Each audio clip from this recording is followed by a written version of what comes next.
Sometimes waiting is a death sentence. Ukraine didn't wait, it struck deep into Russia, catching the world off guard with a bold counteroffensive that shattered expectations. This wasn't just a risky move, it was a message. Ukraine isn't fighting to survive, it's fighting to win. While Western leaders debated and delayed, Ukraine seized the moment, rewriting the war's rules in its favor. But how can this daring move force Putin's hand? Let's dive into how Ukraine's high-stakes gamble will be the game-changer that turns the tide against Russia. Ukraine's reverse invasion of Russia was a dramatic turnaround from the situation that had prevailed 6 months earlier. In February, Ukraine lost Avdiivka, making them seem unlikely to triumph in the war. But defeat was not inevitable. Ukraine still managed to inflict at least 47,000 casualties on Russia, even though it was fighting with its hands tied. It was suffering from the worst of its ammunition shortages, especially in 155mm artillery shells, as well as no air defense, Patriot missiles, or electronic warfare jammers. Ukraine was also suffering from restrictive rules of engagement. Initially, Ukraine's Western partners were adamant that the weapons they were providing would not be used against Russian targets on Russian territory. They wanted to contain the hostilities to Ukraine's internationally recognized borders in a bid to prevent a wider conflict. This idea worked in theory, but it had its critics from the beginning. Many Western military experts, like General Jack Keane of the Institute for the Study of War, warned that victory would constitute nothing less than the expulsion of Russian forces from all of Ukraine. Leaving Russia with some kind of territorial gain in Ukraine through the use of force would incentivize Putin and other authoritarian leaders to use more force in the future. To achieve this overwhelming victory, the Ukrainians would need weapons and ammunition to exceed the level of force the numerically superior Russians were bringing to the fight. These included the proper long-range weapons to hit critical targets, potentially in Russian territory. This debate was academic in the capitals of Ukraine's Western partners, but to the Ukrainians themselves, it was a matter of life and death. The only way they could win against their larger and stronger antagonist was through the continued military and financial aid of the West. Ukraine understandably resented the restrictions being placed on it. They seemed to inevitably lead to a slow, attritional end to the war, with a settlement that favored Russia, possibly including the 4 territories it claimed to annex in eastern Ukraine. Division among different commands is never a good way to prosecute a war, and it proved to be the case in this one too. The period between the failed offensive in Zaporizhzhia and the spring of 2024 was a difficult one for the Ukrainian cause. But that difficulty shook the complacency of Western leaders. They started to realize that the straitjacket they were putting Ukraine in since the start of the war was unlikely to result in success. The counteroffensives in 2022 gave Western leaders the impression that the weapons they were supplying Ukraine, and Russian incompetence, would be enough to secure an acceptable victory while keeping the hostilities confined to Ukrainian soil. Unfortunately for the Ukrainians, that did not turn out to be the case. But Ukraine kept warning the West that these restrictions would not be enough for it to do what was required. Breakthroughs occurred when the West agreed to supply tanks and F-16 fighter jets in 2023, but restrictions on the use of weapons like these, and particularly the slow delivery of ammunition, gradually allowed Russia to build up force and adapt to the demands of Ukraine's battlefields. The fall of Avdiivka in February seemed to be a wake-up call that the West's restrictions on the Ukrainian war effort were becoming detrimental to its own interests, let alone Ukraine's. French President Emmanuel Macron was one of the first Western leaders to suggest a shift in posture was needed. Macron pointed out that the West had gradually lifted taboos on certain weapons, such as extended-range missiles, tanks, and F-16 fighter jets. Now, he insisted, they needed to lift more taboos, possibly including the deployment of NATO troops to Ukraine. Above all, it was necessary to ensure Putin did not walk away with a victory in Ukraine. He said in an interview the week after Avdiivka fell, "Russia cannot win this war. It's the sole aggressor. It's the sole country that instigated this war. Russia is now clearly affecting our own safety and security through both traditional and hybrid war." Denmark's Prime Minister, Mette Frederiksen, also stirred the West's waters around that time. She said that her country would donate all of its existing artillery to the Ukrainians. Her decision was an argument against another influential idea that became established in Western security circles. The prior year, as it became clear that depletion of ammunition in Ukraine would be unlike anything the West had experienced in the better part of a century, certain security experts warned that donating too much ammo to the Ukrainians would imperil their own nations. National stockpiles needed to be maintained. Missiles were expensive and required intricate supply chains to manufacture. Artillery was hard to come by, and production lines had atrophied since the end of the Cold War. However, Denmark's PM was adamant that there was enough to go around, because Western countries were not the ones in danger at the moment. It would be better to defeat Russia in Ukraine now than allow Putin to win there and get stronger, which would add a lot more demand on the stockpiles of NATO nations than currently existed. Fredriksson's argument seems to have worked, as Western countries have ramped up military aid since early 2024. The increased delivery of weapons and ammunition has given Ukraine an advantage in the ongoing war of attrition.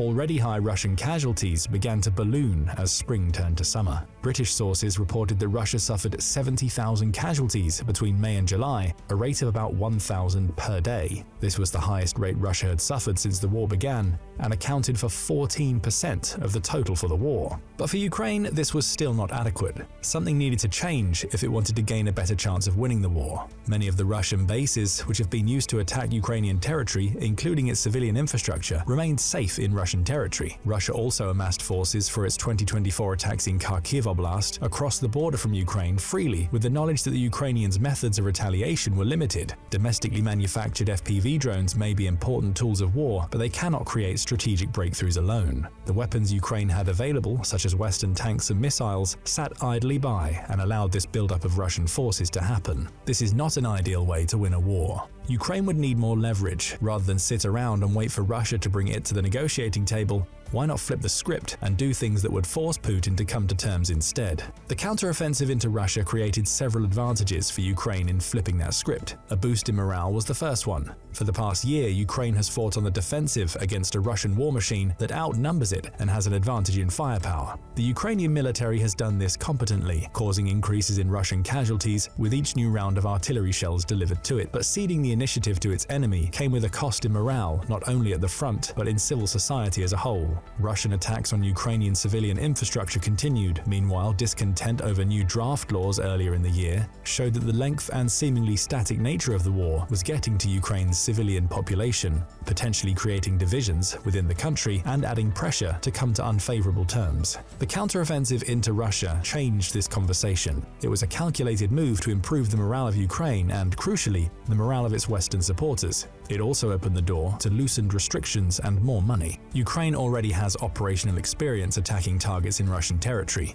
with drones. Earlier this summer, Ukraine used a drone strike to damage one of Russia's Su-57 fighter jets. The incident occurred at Akhtubinsk airfield in Astrakhan Oblast. Satellite images released between June 7th and 8th show craters and scorch marks on the pavement near the plane. The plane itself was ruptured and damaged by shrapnel. The incident occurred almost 400 miles behind the lines. Russia had previously attempted to protect its Su-57 fighters by not deploying them in missions over Ukrainian airspace. They instead have used them as long-range strike platforms in Russian skies only. But for all this protection, the hangars the Su-57s were kept in were lacking protection, a fact which Ukraine exploited. The incident was a victory for Ukrainian morale and may have gotten Kyiv thinking about grander plans and forced Western leaders to think about the unused potential of the weapons they were supplying. Russia's amassing forces for a renewed assault on Kharkiv was another shock to the system through which Western leaders thought about the war. In response, they continued to hint that their previous restrictions on the use of their weapons against targets on Russian territory could be starting to fade. Crucially, the United States agreed to the use of long-range weapons to hit targets in Russian border areas that could be used to stage attacks against Ukrainian territory. This was an important breakthrough, since it opened the door to using these weapons against other targets in Russia. Keir Starmer became the new British Prime Minister on July 5, 2024. Like his predecessor Rishi Sunak, he insisted that the United Kingdom would support Ukraine in its efforts against Russia's invasion for as long as it took. However, he signaled that he would be more permissive in how Ukraine resisted. On July 10th, amidst the NATO summit in Washington, Starmer said that he would support the use of British weapons, such as the Storm Shadow cruise missile, against military targets inside Russian territory, so long as they were for defensive purposes and did not violate international humanitarian law. Russia's attack on a children's hospital in Ukraine earlier in the month particularly disgusted Starmer and may have contributed to his decision. The Storm Shadow is an air-launched cruise missile that has a range of over 155 miles. It's been a big part of the success of Ukraine's attacks on Russian targets in Crimea. The peninsula is one of the world's most heavily fortified places, but the Storm Shadow has nevertheless hit important targets there on multiple occasions. For example, at the end of March, several Storm Shadows hit Russian targets in Sevastopol, including 2 large landing ships, the Amal and the Azov, and a communications center. These missiles have been part of the reason why the Russian Black Sea Fleet abandoned its traditional base at Sevastopol in favor of Novorossiysk on the Russian mainland. Now Ukraine is asking for permission to use the Storm Shadow missile against targets deep within Russia. It wants to use these as demonstration attacks. These attacks would target military sites near Moscow. Kyiv's thinking seems to be that Putin won't consider negotiating unless Ukraine showed the ability to threaten Moscow and St. Petersburg. There is a good reason for Ukraine to believe this. Russia has been reluctant to issue a general mobilization order, even though its demand for manpower in the war is growing. It's resorted to calling on people from outside the European heartland to bear the brunt of the fighting. Eligible reservists in Moscow and St. Petersburg have mostly been passed over. Putin may be a dictator, but there are segments in society that even dictators need to keep happy. Putin does not want coffins to pile up in Russia's two most influential cities. Exposing the affluent people there to the costs of the war might be the one internal pressure that would force him to end it in a way he doesn't want. With the increasing Russian casualties, the Kremlin has looked to other means of finding manpower, now that its outlying and ethnic minority supply of military-aged men is coming under strain. These tactics have included recruiting African mercenaries and even tricking men from India and nearby countries into coming to Russia and then conscripting them into the military. These practices show the extent Putin will go to avoid passing the costs of the war onto the populations of Moscow and St. Petersburg. If affluent Muscovites were to wake up finding missiles raining down on their city, their calculations about the war might change, and Putin's with them. Ukraine's invasion of Russia is arguably more important in terms of the ways it's changing the objective of Kyiv's military and its Western partners. Ukraine has lacked a clear objective since the war began, although this was not Kyiv's fault. Rather, the restrictions placed on it were making it challenging to find a way to win, so its approach to the war was not as clear as it should have been. Ammunition shortages might not have been as bad as before, but the conditions under which it needed to fight still seemed to only add up to an eventual attritional defeat, with permanent lost territories. Russia would suffer potentially millions of casualties to accomplish this objective, but it would still be walking away with a victory in one sense: the breaking of the most important rule in the post-World War II international order, that the aggressive use of force is never an acceptable means of statecraft. Ukraine's decision to bring the war to Russian soil is perhaps most significant because it's forced Western leaders to begin viewing the war in a new way in concrete terms. Some Western leaders hinted at the idea of turning Russia into a battlefield, but Ukraine's decision to do so has put them on the spot. A good case in point would be the use of the aforementioned Storm Shadow. Although these missiles are produced by the United Kingdom and France, some components are sourced from the United States, which means that Washington also needs to agree on their use. So far, the Biden administration has not agreed to allow Ukraine to use these missiles against targets deep within Russian territory. Ukraine is hoping that its demonstration of effectiveness against Russian territory will be another thing that loosens restrictions on the use of Western weapons. Given that restrictions have always tended to loosen rather than tighten as the war progressed, Ukraine's decision that an invasion of Russia would further free its hands was an informed one. It was a good bet for the Ukrainians to make. Ukraine also wants to use longer-range weapons like the Storm Shadow and ATACMS to hit vital targets in other parts of Russia, such as airfields and depots for fuel and other supplies. These are targets Ukraine needs to hit to significantly disrupt Russia's supply lines. Ukraine is hoping that its counter-offensive into Russia will force Western leaders to make yet another reassessment that ends in the loosening of restrictions on the use of weapons. Rather than waiting for the situation to get worse in order to act,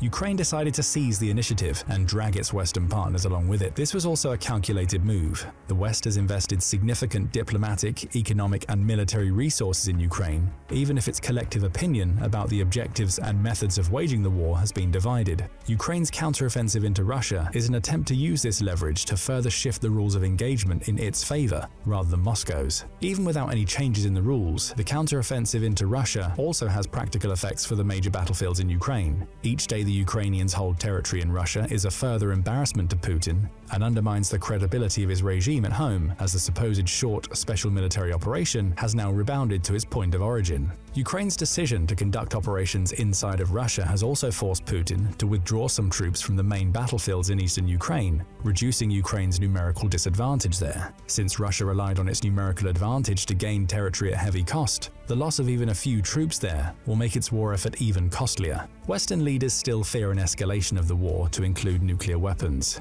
Putin has saber-rattled with these multiple times. Still, the Ukrainians aim to demonstrate that this fear is misplaced. Namely, even if Putin doesn't fear consequences coming from the West over the use of Western weapons, he needs to fear the consequences coming from the East. China has emerged as Russia's most important economic partner by far in the wake of international sanctions. Its increase of energy purchases from Russia has been the key way in which Moscow has been able to keep its economy afloat and switch to war mode. China has proven a lot less cooperative than the West has liked, despite its refusal to provide direct military aid to Russia. Beijing has, however, drawn one red line when it comes to its strategic partner's conduct in Ukraine. From the beginning, it's insisted that any use of nuclear weapons would be unacceptable. That is not a trading relationship that Russia can afford to lose, so the possibility that Putin would risk upsetting it by using a nuclear weapon is unlikely. Ukraine's presence in Russian territory is one of the best ways to show that Putin's nuclear saber-rattling is a bluff. The Ukrainians likely believe that by doing so, they will further incentivize their Western partners to loosen restrictions on the use of weapons. The counteroffensive into Russia also helps Ukraine in another aspect of the war: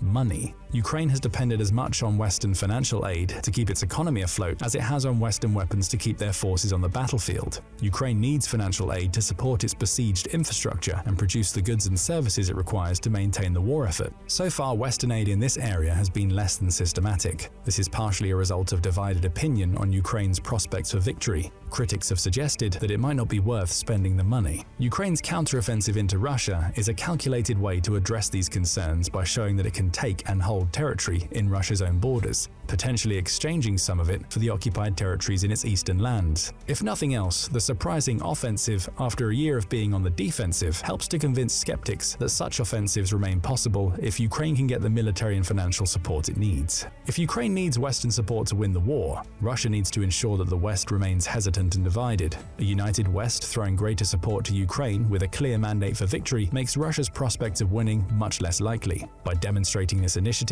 Ukraine is demonstrating that it intends to drag the West out of the complacency that a defensive front line allowed it to sink into. By leading the charge into Russia and forcing Putin to react, Ukraine is also taking the West along for the ride. Ukraine risked pushing past its nebulous mandate in the offensive into Russia, but decided the risk was worth taking. Action is usually the best way to overcome indecision. Since the war began, indecision has plagued the West. Indecision on what weapons to send, to what extent they should be used, and even what victory looks like. This indecision has been to Putin's advantage. Ukraine hopes that this latest action, its boldest since 2022, will force more clarity and boldness on the part of its Western partners in turn. It's a way for the underdog to flip the script. What consequences might the counteroffensive into Russia have on the diplomatic front? Might it result in seeing Ukraine use longer-range missiles to strike targets toward Moscow? Don't forget to let us know in the comments. Also, make sure to hit the like button and subscribe for more military analysis from military experts.